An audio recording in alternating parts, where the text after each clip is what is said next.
কাঠের ফ্যাক্টরিতে বিধ্বংসী আগুনে পুড়ে ছাই হয়ে গেল লক্ষ টাকার কাঠ সহ প্লাইয়ের দরজা এর গেট।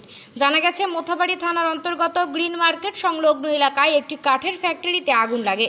দাউ দাউ করে জ্বলতে থাকে আগুন। স্থানীয় বাসিন্দারা তড়িঘড়ি আগুন নিয়ন্ত্রণে আনার চেষ্টা করলে কোনো মতেই নিয়ন্ত্রণে আনতে পারেনি আগুন। খবর দেওয়া হয় মালদা জেলা দমকল বাহিনীকে। বৃহস্পতিবার দুপুর 1টা নাগাদ ফ্যাক্টরিতে আগুন লাগে বলে জানা গিয়েছে। 1 ঘন্টার অধিক দাউ দাউ করে জ্বলার পর ঘটনাস্থলে এসে পৌঁছায় দমকল বাহিনীর 2টো ইঞ্জিন।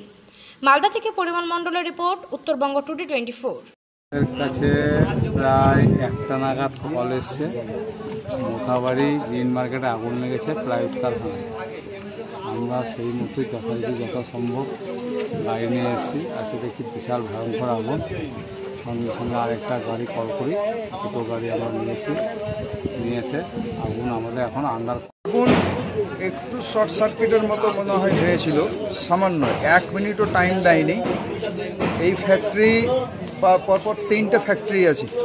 এই 3টে ফ্যাক্টরিতে মোথাবাড়ির লোকালের 500-600 লোকের পরিবার চলে। এই পরিবার চলাতে এখন যা বিধ্বংস আগুন লেগেছে, টোটাল প্লাইউডের ফ্যাক্টরি, দরজা যে কাঠের দরজাগুলো হয় সেই দরজার ফ্যাক্টরিগুলো এখানেই তৈরি হয় সব কিছু।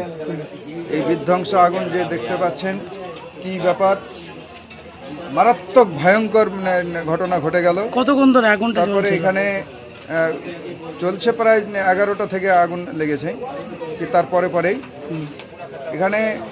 এখানকার লোকাল ছেলে 200-300 ছেলে বালতি করে জল ঘন্টার পর ঘন্টা ঢালার পরে ফায়ার ব্রিগেড আসে, মোথাবাড়ি পুলিশ প্রশাসন ঘন্টার পর ঘন্টা থেকেছে, কিন্তু বিডিও থাকেনি।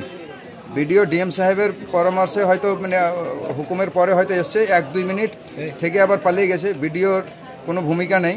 মোথাবাড়ি পুলিশ প্রশাসনের ভূমিকা ঠিক ছিল, আছে এখনও, কিন্তু যা অবস্থা তাতে খুব খারাপ অবস্থা। সরকারকে এটা দেখা উচিত, কারণ এখানে 500-600 লোক 500-600 লোকের পরিবার চলে। আমাদের সরকারকে আমরা অনুরোধ করব, সরকার যেন কিছু একটা এখানে ব্যবস্থা করে, নইলে এলাকার সেই 500-600 লোক কিন্তু খুব বিপদে পড়ে যাবে।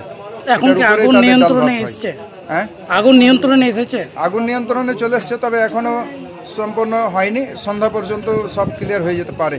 জল শেষ হয়ে গেছে, 2টো মেশিনই জল আনতে গেছে, আবার একটু দূরে আছে জল, পাগলা নদী, ওখানে জল নিয়ে আসতে গেছে।